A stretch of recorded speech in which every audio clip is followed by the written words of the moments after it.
Kementerian itu, berapa orang yang sejatinya betul-betul suka sama presidennya sama tidak? Kelihatannya mereka rapat, bekerja sama, membuat kebijakan. Vibrasinya selaras atau tidak? Itu hanya bisa dijawab dari hati masing-masing. Belum kita bicara niatnya, intensinya apa bergabung ke pemerintahan. Kalau dibalik ke situ, Mas, ya masalah negara ini juga masalah vibrasi, Mas. Kan santet, dinyatakan santet kalau betul-betul ditemukan ada paku di dalamnya, atau di ronsen ada. Berarti kan untuk terjadi materialisasi energi itu jadi paku sungguhan, harus apa? Ini. Materialisasinya adalah M sama dengan E per C kuadrat. Paku energi ini akan jadi paku sungguhan pada diri orang itu, kalau orang itu punya C kuadrat, artinya dia pun meyakini santet. Kita tuh tidak bisa nyantet orang kalau orang itu tidak ada belief-nya. Itu yang saya bilang antara ada dan tiada. Ada, tapi jadi tidak ada kalau orang itu juga tidak punya belief. Enggak, gini, Mas. Aku jadi teringat ya. Ini nih relate. Aku membetulkan apa yang disampaikan Mas Hari terkait paradok loh. Jadi terkait dengan tadi. Tapi paradok ya, maksudnya biar Mas Hendra juga tidak salah tafsir tentang. Enggak, itu kejadian di aku sendiri gitu. Iya. Jadi aku tuh benar-benar belajar mindset-nya seseorang dari from zero to hero tuh bagaimana. Aku tuh ngefans banget sama dia. Bahkan dia punya motor apa gitu. Aku harus beli kayak dia. Itu tuh semuanya hampir kesampaian. Identifikasi, Mas. Terjadi identifikasi. Tapi ada yang negatif, itu ternyata loh. Ini mah kayak guruku dulu ya. Iya, ya mungkin nggak negatif, tapi ke kita jadi nggak pas gitu ya. Betul. Tuh. Dan itu bisa dilakukan jarak jauh ya. Loh, pokoknya kita mengidolakan seseorang, itu gini Mas. Nah ini lanjut. Masih ingat nggak obrolan kita di video Ngaji Roso yang bahwa alam semesta itu polanya kayak otak? Iya. Cara otak pun kerjanya. punya memori. Maka semua database orang di dunia ini, dulu bahkan yang udah mati dan yang akan datang, database-nya ada di semesta. Jadi ketika kita tuh mengagumi seseorang, kita tuh koneksinya juga ke database itu download, Mas. Gila, canggih banget. Server. Kayak Google Drive yang itu tuh linknya tuh bisa diakses siapa aja. Enggak, artinya enggak harus kemudian, aku ketemu Mas Arif, rangkulan biar itu lebih hebat. Itu lebih oh, hebat. Tapi kalaupun tidak begitu, ketika Anda begitu ngefans sama dia, kan banyak maksudnya orang yang ngefans sama Nabi Muhammad, itu kan begitu mengidolakan nabinya walaupun ketemu aja enggak. Itu pun efeknya ada. Apalagi berjumpa, apalagi intensif. Karena teman saya tuh pernah, saya bilang, kan dia nanya, ini asli, udah lama. Gimana caranya ngopi sesuatu pada diri orang yang orang itu tuh gue pengen banget bisa gini-gini, gue pengen rajin dan sebagainya. Ya diatensikan aja, kamu sering mengamati postingan dia, tidak pernah kelewat lah. Nah, kalau perlu sering lihat mukanya, kalau bisa ketemu gitu loh. Nah dia tuh karena nggak kenal ya dari jauh aja. Terjadi kopi Mas.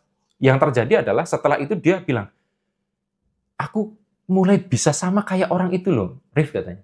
Ini serius. Tapi kok aku jadi susah tidur malam ya? Jadi begadang terus. Padahal dia tuh bukan orang yang tipe begadang. Terus aku bilang, jangan-jangan orang yang kamu suka itu suka begadang. Coba deketin. Setelah cari info Mas, orang itu suka begadang. Itu yang saya bilang, ketika kita tuh memberi atensi, tanpa ada intensi yang spesifik, semua di-download, termasuk suka begadangnya. Nggak sadar. Nggak ada saringan.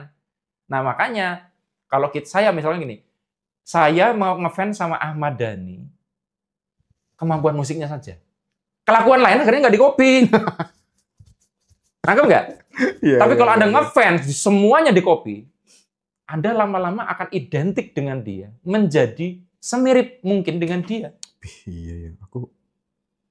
Nah ini tadi, Mas, bahasan ini nggak bisa dibahas kalau nggak paham vibrasi tadi kayak apa tadi.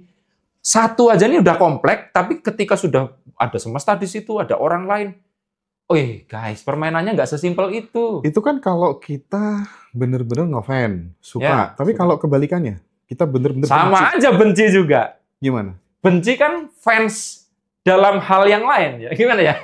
Wujud lain. Karena apa? Bahkan, Mas, kita tuh lebih ingat muka orang yang kita benci dibanding orang yang kita cinta. Iya, Mas. Setuju. Karena intinya atensi, tidak bicara likes or not. Anda mengamati sesuatu, seseorang karena benci dan cinta, pengamatannya sama. Makanya ada orang benci mantannya tapi stalking terus. Makanya akhirnya apa yang terjadi? Seorang yang sudah berpisah, stalking terus. Dia benci sama mantannya tapi terus mengikuti. Dia ketemu pacar yang juga mirip nanti sama pacarnya yang lama. Kan narik barang yang sama terus. Harusnya gimana pada saat kemudian kita terlukai sama seseorang? Itulah dia. Makanya saya bilang, maka yang harus kita kurangi adalah koneksinya. Nah, cara mengurangi koneksi adalah mengurangi intensitas emosi. Semakin kita itu intensitas emosi berkurang, attachment kita terhadap itu kan berkurang. Itu artinya bagi teman-teman yang ingin bertumbuh gitu Mas Ari, padahal pakai ilmu ini aja gitu ya, atensi, intensi, koneksi kita create, itu misalnya kita ingin ketemu peluang, ya maka realitanya akan mengarah ke situ. Ya. Termasuk kalau diarahkan ke dunia gaib ya. Nah. Jadi sebenarnya kan dunia gaib itu disebutnya metafisika ya Mas. Meta itu artinya bahasa Yunani kalau nggak salah. Itu kan beyond, melampaui, di atas itu. Jadi kata metafisika itu artinya adalah sesuatu yang belum bisa dijangkau secara fisik. Jadi ilmu fisika nggak bisa dijangkau. Nah yang sering disalah kaprai bahwa itu tuh nggak ada. Bukan. Cuman ilmu fisika tuh belum jangkau. Artinya bukan berarti salah. Jadi kalau kita bicara gaib, jangan dikira itu terus nggak layak dibahas loh Mas. Kok channel ini jadi bahas hal yang enggak. Itu tuh bisa saja hal yang suatu saat ilmiah yang saat ini belum ketemu rumusnya. Setuju. Seperti handphone zaman dulu ya. Loh iya, dulu telepati. Sekarang kita bisa melakukan hal yang mirip dengan cara yang bisa diakses siapapun, nggak perlu tapa berata, mutih dan sebagainya. Nah, tadi Mas, nih, ya. Jadi atensi tadi, ya, untuk orang-orang yang vibrasinya lemah dianjurkan berkelompok. Komunitas. Ya. Supaya akumulasi vibrasinya sama. Nah, yang repot gini, di sebuah perusahaan orang berkelompok, tapi jangan dikira vibrasinya sama. Contoh Mas, contoh nih, Mas coba Anda ngomong gini, target gitu. Target. Yang keras Mas, target. Ya. Ketika Anda mendengar kata target, mengucap kata target, jujur ya, perasaannya nyaman nggak dengan kata target? Nyaman atau merasa itu beban? Beban, sama. Tapi ada teman saya yang kalau ngomong kata target, itu yes. Lihat, kata yang sama target, rasanya beda. Yang satu vibrasinya jadi negatif, yang satu jadi positif. Nah, yang saya bilang tadi, di perusahaan, ini supervisor atau pimpinan salesnya, guys, bulan ini target sales kita adalah 2 kali lipat dari bulan kemarin. Siap, bisa, gas, follow up, maju, mangkat. Ya kan? Kelihatannya di mulut itu iya semua, Mas. Tapi yang di sini, aduh, angel, bro, cuma 1. Yes, bisa. Ini vibrasinya selaras atau tidak? Enggak dong. Kenapa? Karena di perusahaan itu tidak ngerti bahwa yang dirasakan seseorang itu penting terhadap kata ini. Makanya, Mas, di dalam ilmu vibrasi, itu kita harus memahami rasa yang dirasakan seseorang dari bahkan kata-kata yang kita ucapkan. Kata cinta dengan tresno yang lebih menggetarkan wanita itu tuh harus dipilih. Ketika Anda nembak, Mas, mengatakan cinta, aku cinta sama kamu, kok nggak nembus, Mas? Ganti kata lain kali, nembak lagi. Oh, orang itu ternyata Jawa banget. Dek, aku kok tresno karo panjenengannya. Kata tresno itu akan beda efeknya ke hati dia. Anda ngomong tresno ke orang Jepang, nggak ngerti. Aishiteru. Suki, aku suka sama kamu ya. Jadi, balik ke vibrasi tadi, Mas ya. Jadi, perasaan yang dirasakan orang-orang itu kan akan jadi akumulasi vibrasinya. Pertanyaan saya, di kementerian itu, berapa orang yang sejatinya betul-betul suka sama presidennya sama tidak? Kelihatannya mereka rapat, bekerja sama, membuat kebijakan. Vibrasinya selaras atau tidak? Itu hanya bisa dijawab dari hati masing-masing. Belum kita bicara niatnya, intensinya apa bergabung ke pemerintahan. Kalau dibalik ke situ, Mas, ya masalah negara ini juga masalah vibrasi, Mas. Ini masalah vibrasi. Iya. Oke, Mas Arif. Masuk ya? Masuk. Nah, gimana tuh sekarang tentang cara kerja santet, kiriman gaib, terus kemudian apa ya kaitannya dengan vibrasi dan bawah sadar gitu. Mekanisme kerja santet atau kiriman gaib itu kira-kira. Tapi yang masalah vibrasi tadi sudah cukup jelas atau ada yang miss, Mas? Yang mungkin Mas Al mungkin mau nanya ada yang udah cukup jelas ya. Jadi, daging semua ini katanya teman-teman. Ya, jadi iya, daging ya. Daging ya. Yang depan tadi yang pembahasan curang saya tidak tahu itu daging atau tidak. Balungan itu. Ya. Nah, ini Mas, jadi nanti diperdalam ya di channelnya Mas Arif ya, teman-teman ya. Arif RH Vibrasi, silakan diperdalam sendiri. Kadang saya bikin tema itu juga ngelihat komen-komen Ngaji Roso itu, Mas. Wah, ini orang-orang banyak nanya itu, terus akhirnya nanti ada tema yang perlu banget gitu ya, secara vibrasi bagaimana bagaimana tips dan trik dari Mas Arif bagi teman-teman yang punya kendala hutang, panduan melunasi hutang gitu. Mungkin nanti nanti disinggung sedikit gitu ya. Yeah. Kalau saya problemnya kan ketika pas nagih hutang gitu kan vibrasi kan rusak tuh, malah mengundang hal-hal yang buruk, busuk lainnya gitu.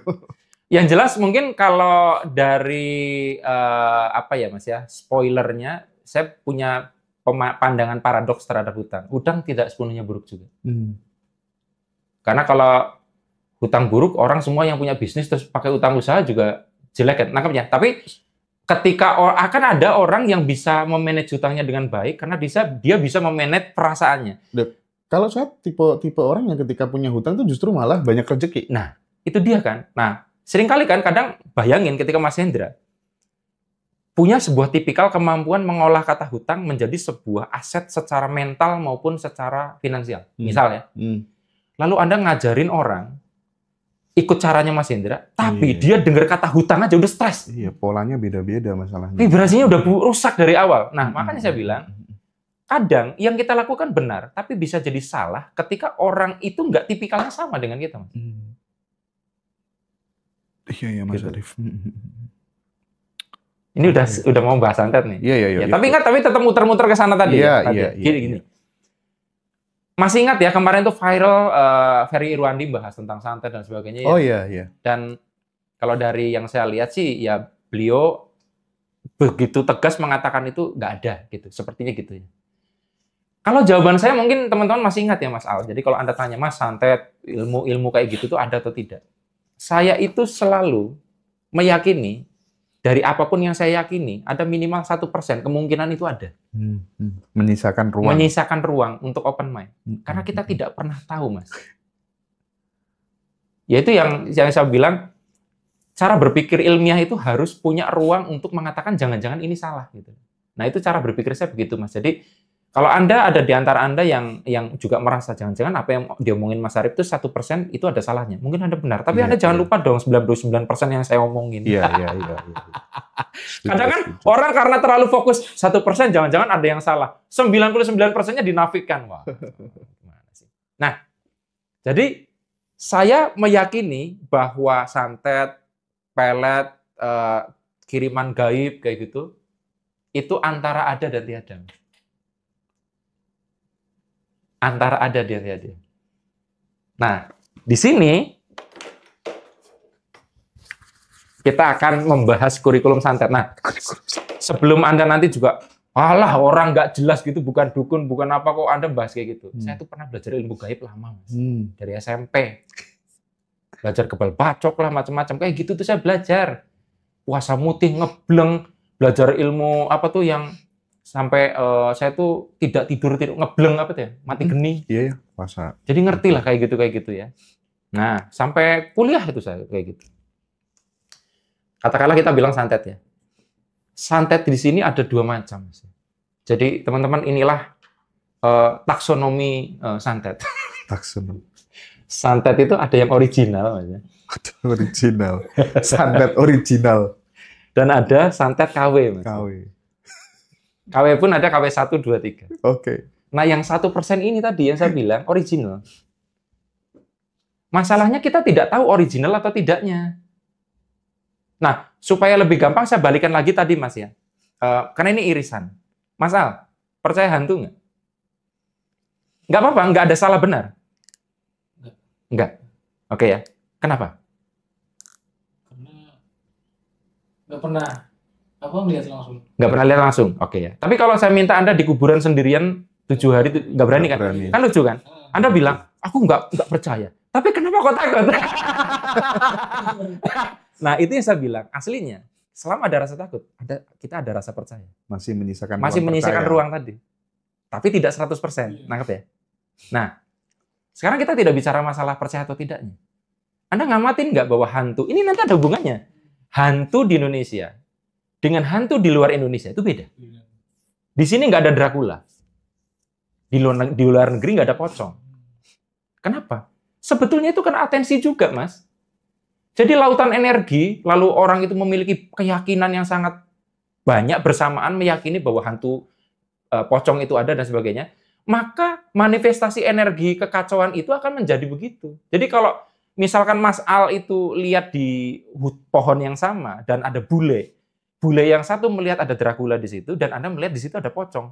Energinya ya sama, itu kekacauan energinya sama. Jadi di tingkatan vibrasi itu sebenarnya hanya vibrasi yang kacau. Tapi bentuknya seperti apa tergantung keyakinan orangnya. Nah, tergantung data yang ada di dalam diri orang. Sehingga dari fenomena ini, sehingga kita tidak tahu apakah hantu itu ada atau tidak. Itu yang saya bilang, hantu yang original itu akan dilihat sama. Nah, hantu yang KW itu kan kadang kita bingung, ini hantu ada karena kita atau dia memang ada. Oke. Nah, sama dengan santet. Santet itu ada atau kita yang bikin dia ada. Nah, kita bicara yang KW, Mas. Karena kebanyakan KW. Termasuk kesurupan. Nah, disclaimer, saya bukan lulusan fisika, tapi saya dulu sekolahnya dulu IPA. Ya, jadi cukup punya inilah. Saya suka baca buku fisika banyak banget di situ. Oh, Anda lihat, nggak kelihatan ya. Saya akan mencoba menalar santet ini dengan rumusnya Einstein yang terkenal, E sama dengan MC kuadrat. Ya. Oke.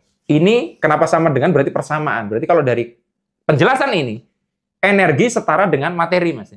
Dengan ada intervensi C kuadrat ini. Kan ini energi ya, Mas ya? Ini kan massa. Mas ya. Massa lah. Ini tuh kalau nggak salah, mohon maaf dikoreksi kalau nggak salah, seingat saya itu celerity.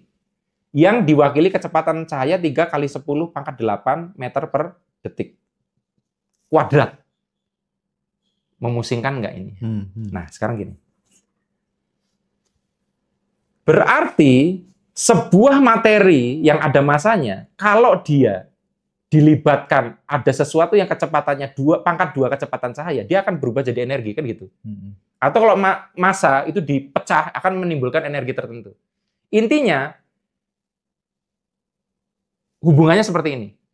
Nah, berarti kalau di rumus ini dudak-adik, Mas, berarti massa sama dengan apa? M sama dengan E per C kuadrat, kan gitu. Ini pindah ke sini. Iya. Kan gitu, rumusnya gitu kan, utak-atik.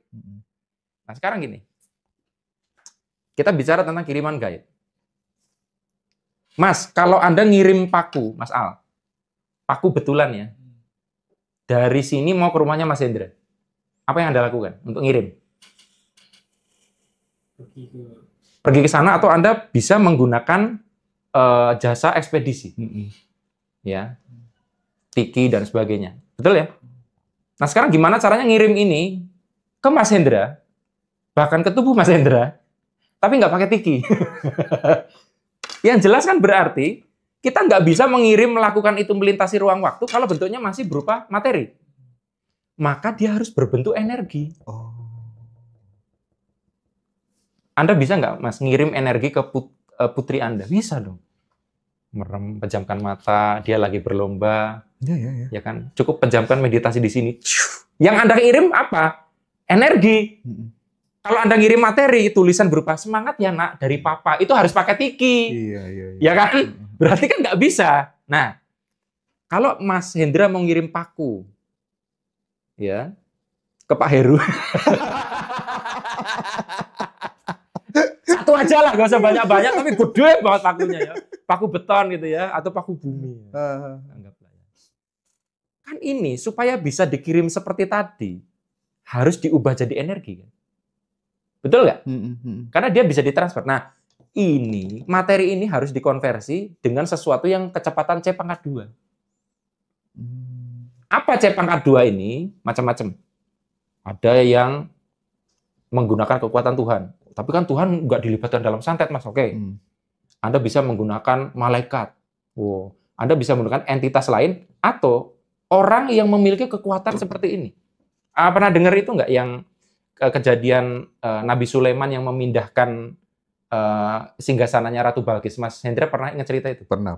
Kan jin Ifrit mengatakan, saya hanya sekian detik atau menit bisa pindah. Ternyata kan ada yang lebih hebat. Ada seorang orang soleh yang bilang sebelum Baginda berkedip. Itu sudah di sini singgasananya. Nah, orang itu berarti bisa mengkonversi singgasana itu dengan intervensi C pangkat 2 sehingga dia berubah dari energi menjadi materi.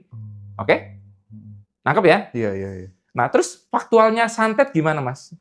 Kita di situ pakai afirmasi. Wah, ini ngajarin orang nyantet ya. Tapi saya kasih cara nangkalnya ya.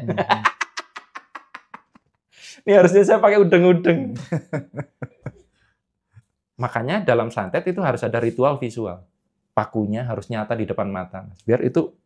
Jadi ketika kita lihat paku, lalu paku itu ada di pikiran kita, itu terjadi konversi dari materi jadi energi. Nangkep nggak? Ya.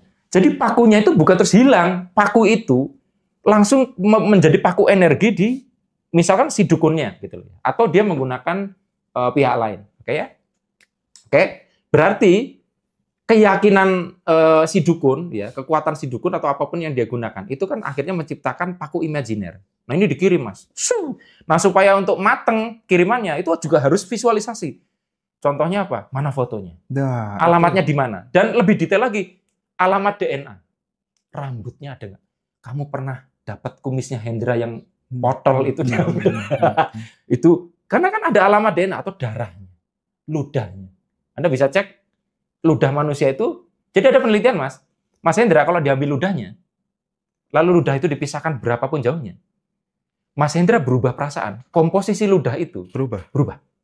Tidak peduli sejauh apapun. Itu kan mirip santet. What happened to the ludah? Itu kenapa banyak, aku punya kenalan dulu ya, dia seorang paranormal gitu. Banyak LC yang datang ke rumah saya sambil bawa foto om-om. Nah, itu salah itu sebenarnya karena kan dukunnya untuk memasukkan input ke kepalanya kan nggak punya gambaran. Itu makanya ada foto dan sebagainya. Syukur-syukur ada darah dan sebagainya. Nah, ini dikirim, Mas Hendra berhasil mengirim ini ke Pak Heru. Masuk ke Pak Heru. Pertanyaannya, kan santet dinyatakan santet kalau betul-betul ditemukan ada paku di dalamnya atau di ronsen ada. Karena saya punya alumni yang dokter, dia bilang, Mas, tolong ini jangan dipublikasikan. Ini fotonya dan nggak boleh di-share. Ditunjukin, kami pun nggak percaya, tapi ini hasil scan. Muncul. Ada, Mas. Kami tuh berusaha nggak percaya, tapi ada. Gimana, Mas? Ya itu yang saya bilang 1%. Nah, tapi gini, Mas. Kalaupun paku energi itu udah masuk ke tubuh Pak Heru, berarti kan untuk terjadi materialisasi energi itu jadi paku sungguhan, harus apa? Ini. Materialisasinya adalah M sama dengan E per C kuadrat. Paku energi ini akan jadi paku sungguhan pada diri orang itu kalau orang itu punya C kuadrat, artinya dia pun meyakini santet. Nangkep nggak? Jadi makanya saya bilang, kita tuh tidak bisa nyantet orang kalau orang itu tidak ada belief-nya. Itu yang saya bilang antara ada dan tiada. Ada, tapi jadi tidak ada kalau orang itu juga tidak punya belief. Nah, itu tadi. Mas, percaya santet atau tidak? Ya sama seperti saya tanya percaya hantu atau tidak tadi. Di satu sisi kita bilang tidak, faktualnya di kedalaman diri kita ada. Kenapa? Kita kecil udah dengar kata santet, Mas. Pernah nonton film santet. Orang tua kita meyakini itu. Lalu itu diwariskan informasi dari generasi ke generasi. Informasi tentang santet itu ada di diri kita. Jadi C kuadratnya itu ada. Nah, semakin kuat C kuadrat ini, Mas, akan memanipulasi energi tadi, paku energi menjadi materi. Mas Indra bisa nangkap nggak yang saya bicarakan ini? Ini sekali lagi, apa ya? Ini tidak berarti saya menggatuk-gatukkan rumusnya Einstein. Ini hanya untuk memudahkan penalaran, karena basisnya adalah materi sebetulnya adalah energi yang terkunci dalam bentuk. Nah, jadi Mas, santet itu harus ada belief juga dari orang. Logika inilah yang menyebabkan banyak orang di sini ya Mas, nggak suka sama Amerika. Lu gampang tuh. Anda nggak suka sama Israel. Disantet aja itu Netanyahu. Iya. Kita banyak dukun santet. Kenapa nggak bisa? Karena tidak ada belief santet di kepalanya Netanyahu.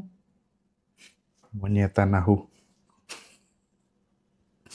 Jadi belief itu nggak ada. Tapi santet original tidak membutuhkan apa-apa. Dia bisa universal. Apa tuh? Ya maksudnya yang saya omongin tadi harus ada keyakinan orang itu tidak berlaku. Kan kita bicara yang KW. Oh iya. Nah yang ini yang jarang banget. Yang justru kalau menurut saya orang yang bisa begitu itu malah nggak jahatin orang. Berarti harusnya gimana Mas Arif? Pada saat kita tahu kalau kehidupan di kampung itu orang sakit, ya mesti dikaitkan dengan kena kondi ya. Ya, kiriman. Oh, meskipun nggak kiriman sih, kena kokono lo, kok Tegal, kok sawah dan lain sebagainya. Banyak Mas. Kayak gitu tuh. Ada orang yang merasa dapat sesuatu gangguan dari tempat, tapi itu tidak dinamakan santet kan? Itu tadi, itu kita tuh bisa nyantet diri kita sendiri Mas. Guru saya tuh pernah ngajar, dia jelasin eksperimen, ada rumah yang tiap pagi tuh dikirimin jeruan sapi, terus dikasih garam, dikasih paku, pokoknya tiap pagi dilempar. Itu nggak dimantrain apa-apa. Tapi ketika pagi-pagi Anda menemukan itu tiap pagi, Mas, wah aku disantet ini. Itu terbangun sugesti itu. Sehingga apa? Dia menyantet dirinya sendiri. Kan gambar pakunya masuk. Dianya takut. Dilihat tiap hari ada repetisi. Dikirimnya jam 2 pagi. Itu sebenarnya permainan bawah sadar. Dan itu nangkalnya sih gampangnya, ChatGPT banyak gitu ya. Nah, saya ceritakan nanti nangkalnya gimana. Nah, tapi sekali lagi, saya tidak berani sesumber. Arif Ferhan nggak bisa, saya nggak mau. Karena ketika saya ngomong gitu pun, itu jadi peluang. Betul. Tahu nggak kenapa? Ini nanti akan saya bicarakan kita bahas peta kesadaran. Oke. Itu baru terjelaskan gimana cara nangkalnya, dan kenapa ketika kita sesumbar, itu bisa kita malah kena. Karena terkait dengan vibrasi nanti. Tapi orang yang vibrasinya tinggi, dan dia tidak percaya begitu, iya. Kemungkinan gimana? Kemungkinan kena. Itu tadi, kita harus meyakinkan dia betul-betul nggak percaya. Kan kadangnya kasusnya kan dia sebenarnya di mulut tuh kelihatannya nggak percaya, tapi sebenarnya dalam hati gitu. Karena data yang masuk juga udah banyak tentang hal itu. DNA juga. Benar. Orang tua kita percaya. Iya. Nah, mungkin saya tuh sempat Mas ngirimin video saya ke Mas Ferry. Mas, boleh nggak diskusi kita tentang ini? Perspektif POV saya tentang ini. Jadi saya setuju yang Anda bilang, saya pengen Anda lihat POV yang lain. Yang bahasanya begini. Artinya cara kerjanya juga ada sugesti dari diri sendiri. Mas Ferry kayaknya juga nggak terlalu mempelajari hal-hal yang energi gini kan? Iya. Jadi ada blank spot yang dia nggak bahas. Nah, aku tuh sudah ngirim ke IG-nya udah lama, tapi nggak direspon. Aku berharap, nggak apa-apa Mas, diskusi aja offline, nggak usah ditayangin, aku nggak mau numpang viral. Cuman biar dia tuh wacananya nambah, dan aku pun nambah. Cuman mungkin belum rezeki saya, jadi ya mudah-mudahan ya dia nanti suatu saat akan mengerti yang saya bahas ini juga. Iya. Subscribe.